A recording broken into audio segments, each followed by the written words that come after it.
Bismillahirrahmanirrahim. Good morning to all. I hope all of you are doing well and staying safe. We started the network and communication technologies chapter, and we talked about a few of the introductory concept in the last lecture. I'm just changing the order of the topics a little bit. Uh, Today I'm starting on network topologies. You might find in your book the client server model was next, but first of all, we will discuss the network topologies and then we would discuss the types of network and the client server model, etc. So, network topology actually means the way, the technique, the methodology to develop the network. Topology would just mean the technique about how we will wire the network. So, consider this basic model of a point-to-point network, which is actually two computers are linked together with one cable. Why we call it isolated network is because this network doesn't have any connectivity outside of it right now. That doesn't mean that we cannot connect it to the internet or any other things. We actually can. We discussed that the network is a collection of computers which are connected together to share their data and resources. First and the oldest topology of networking probably is bus topology. In bus topology, the computers are wired on a single communication channel. Consider this diagram. You can see that there is a single cable. The ends of the cables have been sealed using terminators, so the signal doesn't actually wasted. If the signal reaches at the end of the cable, the terminator will bounce it back. And every node of the network, like whether it's a printer or computer or the storage server, every node of the network is connected on that single communication channel, which is a bus. Now, on the bus, actually, the data was transferred using the broadcasting method. If one of these computers have to send data to the other, the data of that computer would be broadcasted across the whole bus. All the nodes of communication, all the members of the network were able to see the data, but it will be received by only the computer who is the intended receiver of that data. Because the data packets will have the MAC address and the IP address of sender and receiver. So the data can be seen by all the nodes of the network, but it will be received by only the computer who is the intended receiver of that.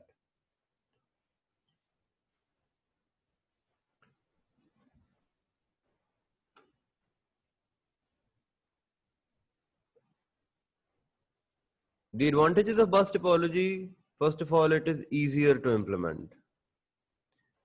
Secondly, quick to set up. Since there is only one communication channel, one cable, so the cabling mess would be a lot less to deal with, and also it is going to be a little cost effective. But the disadvantage is, first of all, if an error has occurred in the network, so it is very difficult for us to find and locate that error. Secondly, if more nodes are added, the performance of the network will be reduced. Now, there is one thing about the bus topology which makes it quite unsuitable for bigger networks. When a computer needs to send data, they need to first of all check if the bus is free. The bus having the high voltage would be occupied and the bus having the low voltage would be free. So if a computer has to send data, they first need to check whether the bus is free or not. If the bus is free, then that computer's data will be sent. But let's imagine a scenario where two computers want to send data and both of them check the bus. And when they checked the bus was free. So they just sent out their data. But since two computers sent the data, a collision occurred. And now both of them have to step back and wait for a random amount of time and then try to send data again. Now, if your network size is increased to maybe 50 or 100 computers, the data transfer is a requirement for all the computers. So the chances of collisions happening are far greater. And if you have any problem with your main bus cable, the entire network is going to stop working.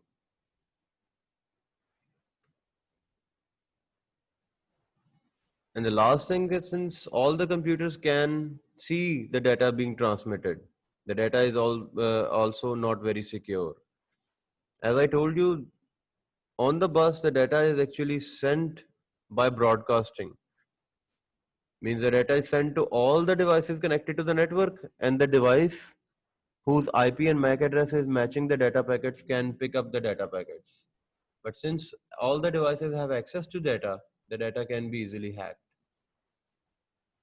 As I was telling you about the collisions, and if a collision happens, both of the computers have to step back and wait and then send the data. So that means your network is going to be a lot slower when you are going to increase the nodes. The next topology of networking, the next way of wiring the network is ring. In ring topology, we keep wiring the computers from one to the other until we have reached at the end, and we connect the end to the first computer. Look at this configuration. You can see that if we are going clockwise and focus on the computer at your 1 o'clock, so that would be the first computer, and then it is connected to the next, and that computer is connected to the next until you reach the final computer at your 11 o'clock, and that is actually connected to your first computer, making the configuration as a circular appearance. That's why we have given it the name of ring topology. In ring topology, the data is sent around the ring, and actually if the first computer have to send data to the last computer, it will start going through the ring from first to second to third to fourth to fifth to sixth. The data can only move in one direction, and the data is being sent from node to node, computer to computer. So actually computers are also acting as relays. They are receiving data from one computer and passing on that data to the next one until the data reaches to the computer whose IP and MAC address matches the data packet. That computer will not forward the data, that will keep the data for itself, because that computer would be the intended receiver. The advantages of ring topology is there are no collisions as the data is moving in only one direction. Then if you want to add additional nodes, the bandwidth of network will be less affected as compared to the bus topology, because following the same principle that each computer is sending data to the next computer, and at any given time only one computer can send data. So that is going to make the bandwidth is going to still remain the same even if you increase the number of computers, although if there are more computers, so the waiting time for the others might increase. And disadvantage is if one of the nodes fail, the ring is broken and the data cannot be transmitted. And you cannot actually use the part of the rings that were before the damage. For example, you have the ring of 10 computers and the computer number 7 is damaged.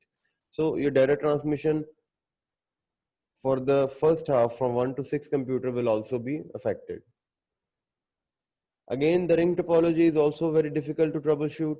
If you are having the delays, lags in data, if you are having errors in your data, it will be very difficult to find out where or due to which computer the errors are happening. Whenever you are adding or removing nodes into your ring topology network, you have to take all the computers offline. And that's another big problem, that since all the computers are actually part of one ring, if I want to add an 11th computer to my ring, I have to take all the 10 computers offline, and only then I am able to add a new node to my network. There is one more called mesh topology. I don't think it is directly referenced in your syllabus, but uh, since there are indirect mentions, so yeah, you should learn about that as well. In the mesh configuration, there are end-to-end systems, but each system has its own individual connection with all others. You can look at this diagram from any angle that you like, and you will see that each node is having its own connectivity to every other network in the computer. The total number of collection can be calculated using the formula n into n minus 1 divided by 2. N here is the number of nodes in the network. Right now the network have 5 nodes. Now each node is capable of sending and receiving the messages from other nodes. The nodes acts as relays passing a message towards its final destination. And as you can see that there are multiple ways to reach a node. For example, a data packet can take the direct route from one node to the other, and it can go indirectly through other nodes as well. So in mesh topology, a node have more than one pathways to follow. So that actually serves as a benefit, that if there is a problem in some link, the nodes can actually travel through the other links and still reach the destination.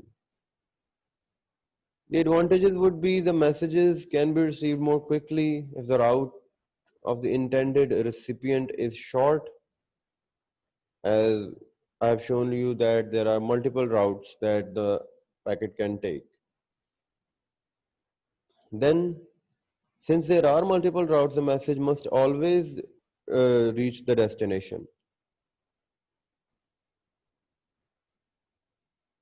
And there is no isolated node. Multiple connection would mean that all the nodes will remain a part of the network. If one connection damages, the node can access the network from the other connection. The node will never be left alone. And each node is transmitting and receiving data at the same time. And you don't have to take the other nodes offline. When you are adding a new node, when you are adding another computer to your network, you can just prepare the new connections for that new computer. The rest of the computer does not have to be taken offline. Disadvantages. First,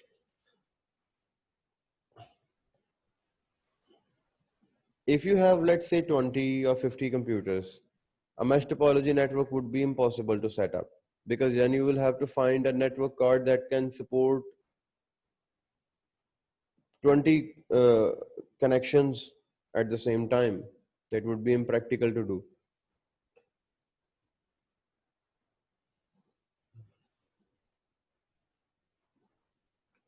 And more connection mean more mess of cabling, and more mess of cables means more money invested in the network, and the cost of maintenance increasing. And since we are having multiple pathways, multiple connections, we are actually making a lot of bandwidth that we are never going to use. In the previous diagram, you have seen that there are at least 3 pathways that a packet can follow. A packet might only always choose the one or two of them. The third one may seem redundant, means extra. That takes us to star topology. And I I hope that all of you are actually familiar with this topology in one way or the other. In star topology, we actually install a central device. This device can be called a switch, a router. Previously, the older versions of this device were called a hub, and all the computers have their dedicated connection to the central device, and this central device is actually responsible for communications. So if you are using the DSL modem right now, it actually serves as a hub switch as well, which actually connect all the devices of your home to the network. And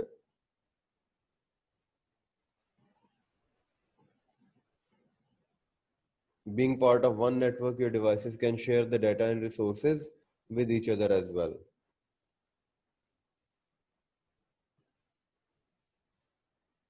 The data transfer happens, the data transfer actually happens if one computer has to send data to the other computer. It will prepare the data in data packets and send to the hub. Now, the hub actually use the broadcasting method, but our current devices, the routers are quite intelligent. So they are going to send data to only the computers who are the intended recipient of the data. If the computer is sending a data packet to the switch is going to send that data packet to the intended recipient. The advantages are that each node is separately connected. So if one of your computer fails, the network will not be impacted. The network will keep on working. Then you just have to buy a bigger switch and you can add new nodes by laying just one cable if you are having a wired network. And if you are using a wireless configuration, then it's actually effortless to add new nodes into your network. The network doesn't have to be taken offline. No computers is actually affected. Then your bandwidth is quite efficiently consumed, that since the messages are only being sent to the recipients, they are not broadcasted across the whole network. Broadcasting means sending to all. That is not happening in star topology. So your network performance is quite efficiently managed. The disadvantages might be that if your switch has failed, the central device has failed, your whole network will go down. That will be offline.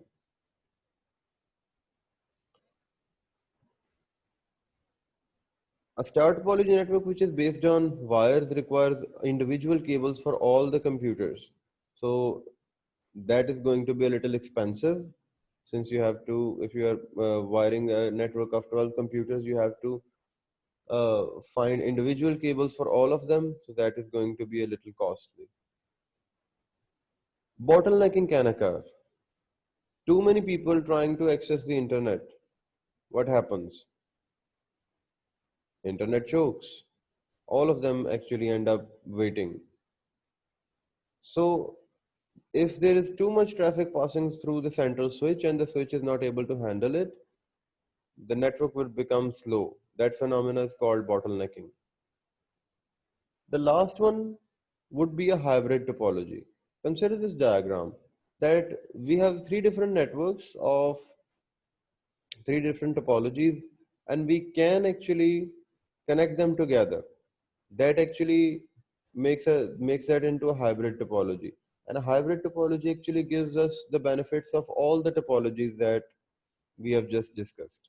If we have a smaller network, we can make a ring of it, and we can connect. We might want to connect it to the bigger network of the star. So actually, it gives you the best of all the topologies. But again, apart from star topology, all the other topologies are very rarely used now in networking nowadays.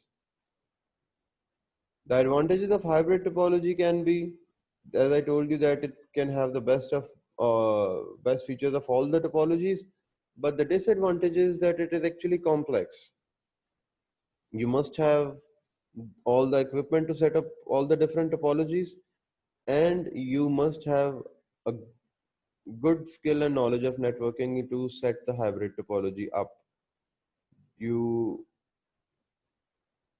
Otherwise, the star topology right now, as I told you, seem effortless to join a network of star topology and use the resources of that. This concludes our today's lecture about networking topology. Let's move on to the question answer session to hear if you people have any question. Thank you. Allah Hafiz.